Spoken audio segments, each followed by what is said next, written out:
evening.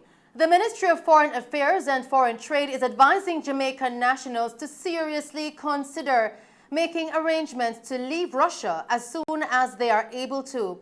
This in view of the growing impact of sanctions on that country in response to its invasion of Ukraine. On February 27, the ministry encouraged the Jamaican nationals in Russia to take precautionary measures for their safety and leave where necessary. There are now real indications that nationals in Russia and surrounding Eastern European countries will be severely impacted as a consequence of the crisis in Ukraine. The minister is also taking this opportunity to remind nationals in surrounding Eastern European countries to explore opportunities for safe passage to alternative locations and also to establish relationships with family or friends that may be of assistance as necessary, including securing resources and ensuring their safety. Johnson Smith added that the Honorary Consul in Moscow and Consular Affairs Department remain available to engage with Jamaican nationals. They may be contacted at Jamaica Consul Russia at yahoo.com and consular@mfaft.gov.jm or consular assistant at mfaft.gov.jm. In the meantime, 20 Jamaican students who were stranded in the Ukraine arrived at the Sangster International Airport in Montego Bay, St. James yesterday evening.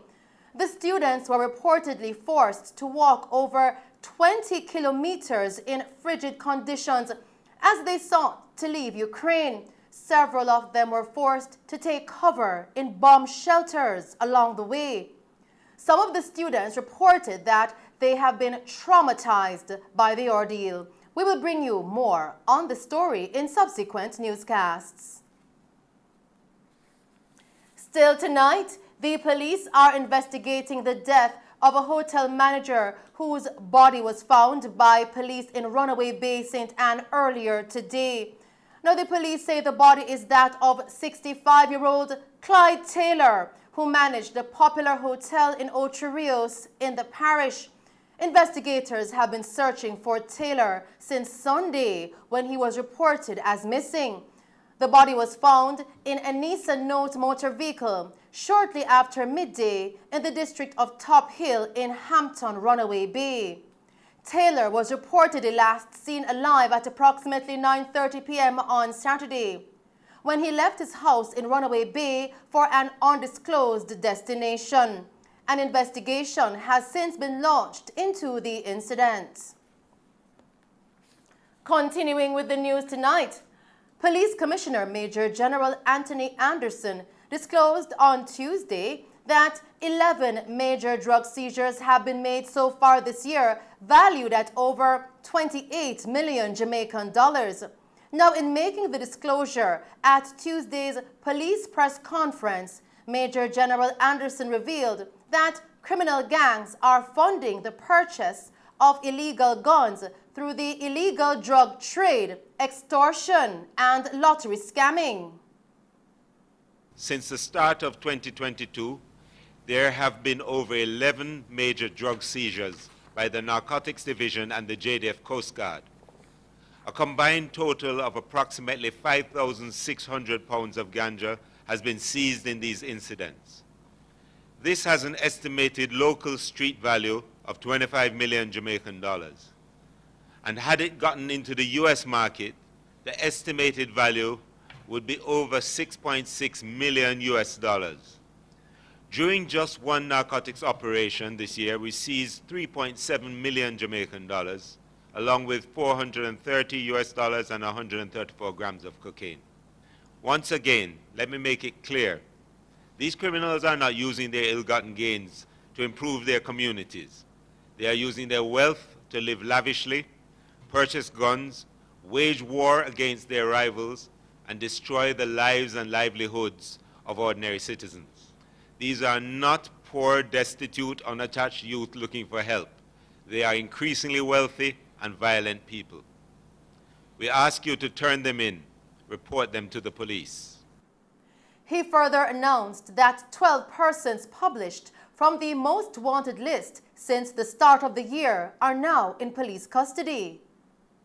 In dealing with gunmen, the JCF has sought to strategically shift the national conversation and consciousness surrounding the reporting of wanted persons.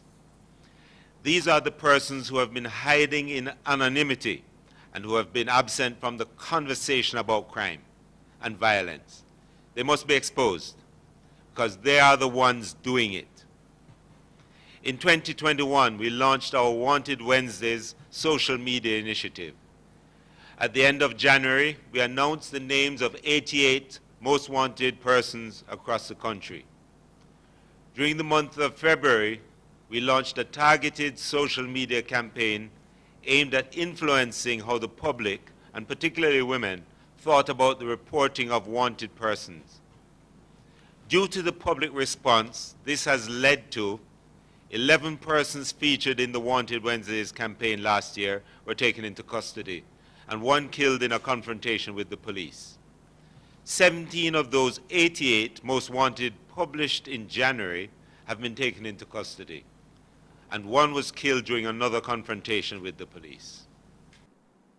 Major General Anderson gave further updates on major crimes. In terms of an update of where we are with regard to major crimes, we are seeing a 6% decline in murders, a 21% decline in shootings, a 14% decline in robberies, a 44% decline in break-ins, which overall amounts to a reduction of 15% in all major crimes. If we break down the murder figures, this is what we see.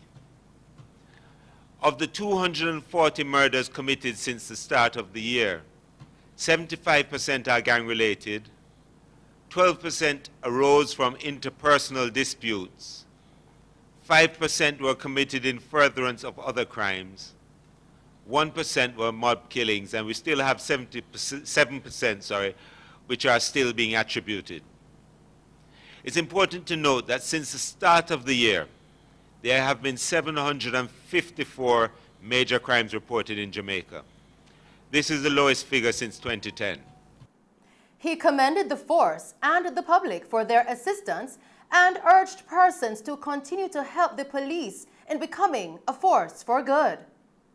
Let me take this opportunity to thank our partners, particularly the JDF and other local and foreign law enforcement agencies, for their support and collaboration.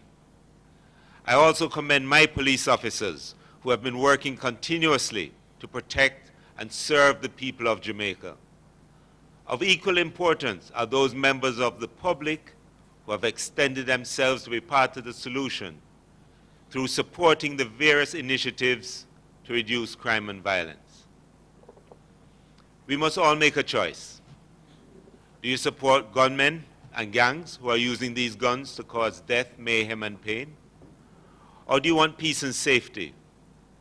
Join us on this journey. Become a part of the solution. Let us get every illegal gun, turn in every gunman, and dismantle every gun. We can all be a force for good in our country.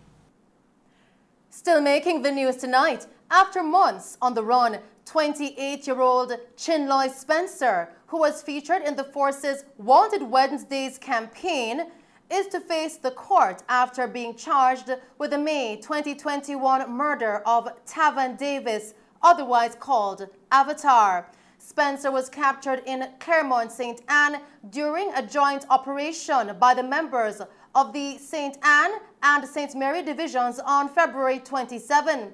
Spencer had been on the run since May 31, 2021. Reports coming into our news center are that at approximately 7 a.m., Spencer and Davis argued about money. Both men reportedly got into a fight and wounded each other.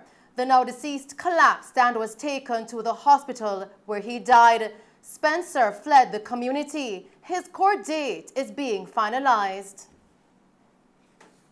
In other news tonight, The government says they have identified land in St. Catherine to construct a state-of-the-art correctional facility. Deputy Prime Minister and Minister of National Security Dr. Horace Chang says the Sugar Corporation of Jamaica has been quite generous in providing approximately 300 acres so that the government can build a proper modern facility. He was responding to questions during this week's meeting of the Standing Finance Committee of the House of Representatives, whose members are deliberating the 2022-2023 estimates of expenditure. Now, Dr. Chang said construction of a section of the new facility is slated to start in fiscal year 2022-23, noting that this area is intended to house high security inmates. The minister advised that personnel will be recruited and trained to monitor and manage that section until work on the whole facility begins. Meanwhile, Dr. Chang said work will continue to boost the security infrastructure. These include construction of the new 700 million divisional headquarters in Westmoreland, island-wide implementation of the electronic ticketing management system, expansion of Jamaica Eye and other cybersecurity projects, including a cyber school. Still tonight, employees and the owner of Danny Marina Seafood Restaurant in Harborview staged a demonstration yesterday in protest of the parking lot being leased to a private investor. Here is Colleen May with the details. Scores of protesters from Danny Marina Seafood Restaurant in Harborview and the wider community yesterday demonstrated what they say is their disapproval with the authorities to lease the parking lot used by the restaurant to a private investor. Restaurant owner Danny Davis says the move will cripple his operation and leave him out of business and all his employees out of jobs. People come out to support me, because people here say they have plan to put a gas station here, so. And the people not with it. So them come out to support me and protest against what them are the right, so. Because it is unjust and we don't support it. Because if you say they want to put up a gas station, at least me there in front of the property, them could have informed me or give me a letter notice, something. So you got to do something on the car park. And them not do that. Them go around the area and them ask 1 and 2 people.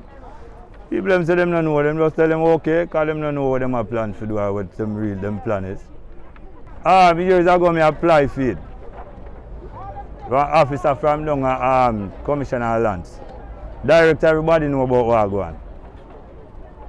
We applied for it, apparently them tell me say them will give me the car park, the lease for the car park.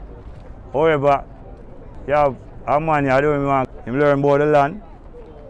And him go behind my back when I wasn't here overseas and him survey the area and apply for the lease, however him get the lease. From him, I don't even know if him get the lease, because we ask to see him lease and we can't see no lease. So not even paper them show say them get a lease. But him say him have lease, him friend them say him get lease. From him say him get it and survey it, him just start dump it up with dirt. The restaurant owner bemoaned the fact that he has spent a lot on the property to bring it to where it is now. If the gas station come here, so I don't have no car park. And I don't have no car park, I don't have no business, because the people who come and support me, them drive. Everybody right now have a car. And you can't tell the people to park on the road. And the land big. Them come here, come see me and use the property. So one light post, if them go down a JPS, and find out how long me have pay a light bill. My light post then at the land here, so. With gravel it, before me asphalt it, them use the tractor dig up the asphalt. And we have to gravel it back because the dirt, when the breeze have blow, the dirt are going on the marina. So a long time look on it, me I keep on kid and I spend my money. Me put in some iron and set my boundary. We ask them and say, alright, since you don't have the lease me back the area. Them say no, them not lease me. Why you don't want to lease me back the area? And you come see me and use it. You're the one that... You understand? It's unfair. And the director, I go down there to the director and talk to him about down lands. And him a tell me, boy, you me done lease it already. And it's hard to see me as a youth that come from nothing, from board. No land over there, and me build the land over there now. Nothing. Nothing never over there. But put all of my life in this. And my grandmother did there from me a picnic me there. Your grandfather? Yeah. Me there about 39 years now. Some residents say this business is a monument in the community and it should be allowed to keep its operation going.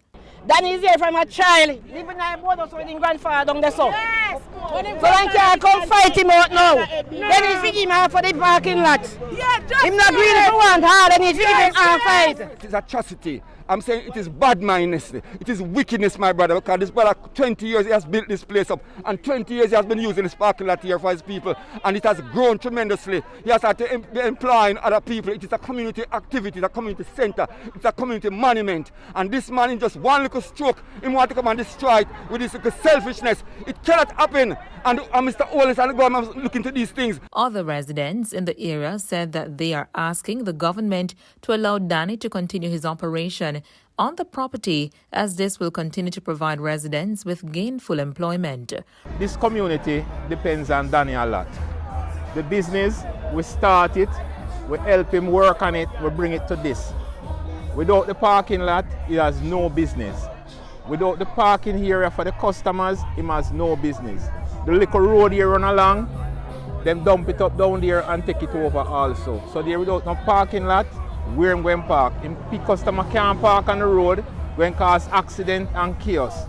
So we're asking him, please, allow the man a little piece of land, a little square of land, and him need it for him customer them. Because without the customer, he has no business. Him can't feed the community, him can't do nothing for anybody anymore.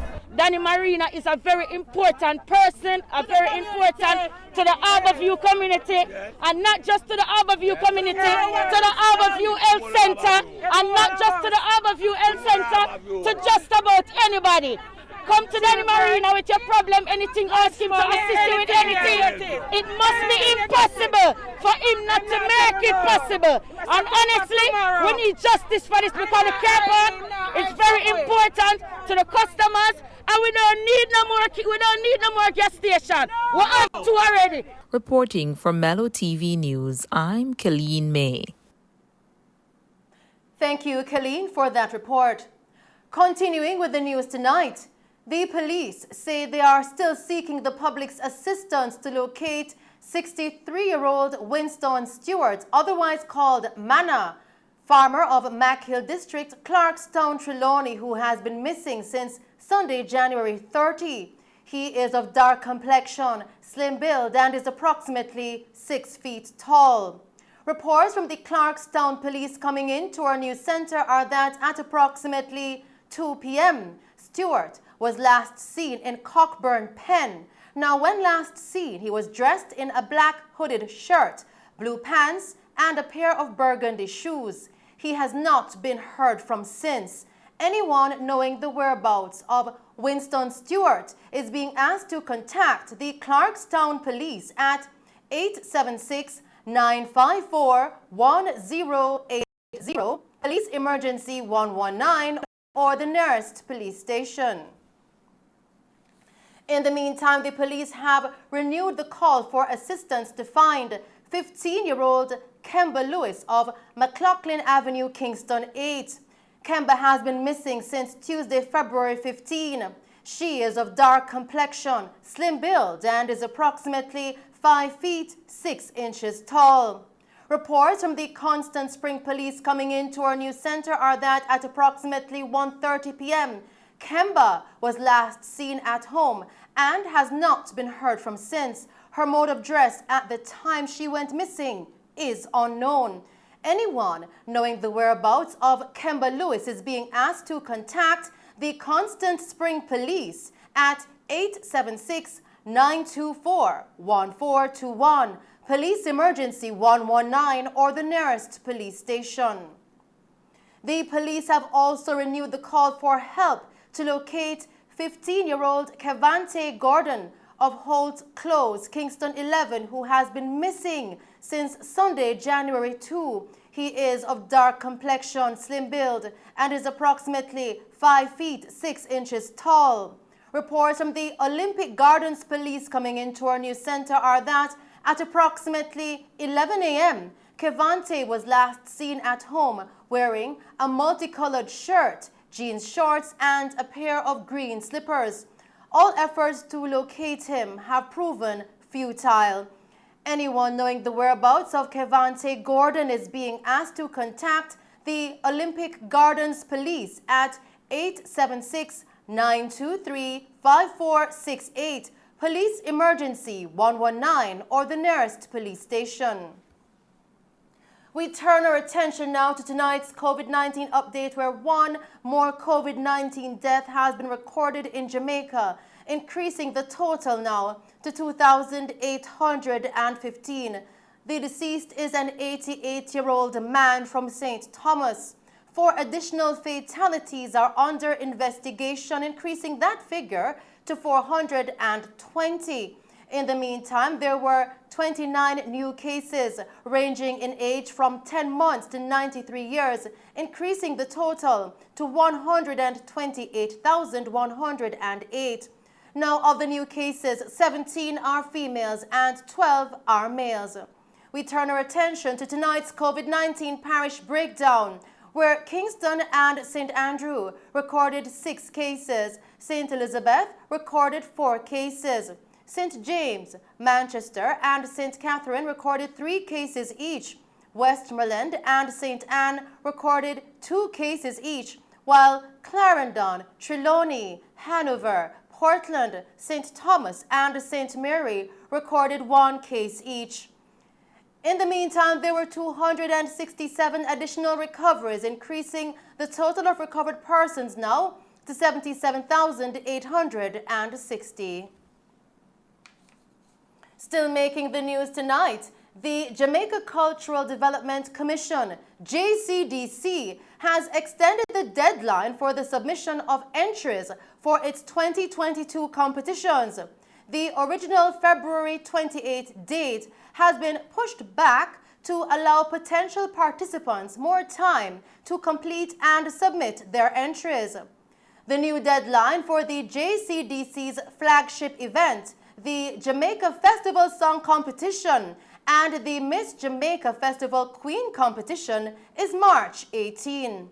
Other competitions with deadlines that have been rescheduled for this month are the National Festival of the Arts, Music, Dance, Speech, Drama, and Theatre, the Traditional Folk Forms Competition, March 14, and the Jamaica Visual Arts Competition and Creative Writing Competition, March 31. Entries for the Jamaica Gospel Star Competition should be submitted by April 15, and those for the Jamaica Culinary Arts Competition by May 13. All entries should be submitted by 4:30 p.m. each day. And those are the stories making news. We now take a break and then join Christopher Scott with the very latest in sports. Hi, I'm Chris Tufton, Minister of Health and Wellness. Vaccination has always been a critical part of protecting the health of our Jamaican people. The more of us who get vaccinated, the greater our chances of slowing the spread of COVID-19. The COVID-19 vaccine now available to Jamaica has met all the required safety and quality standards. I will take the vaccine, so let's vaccinate to stay safe.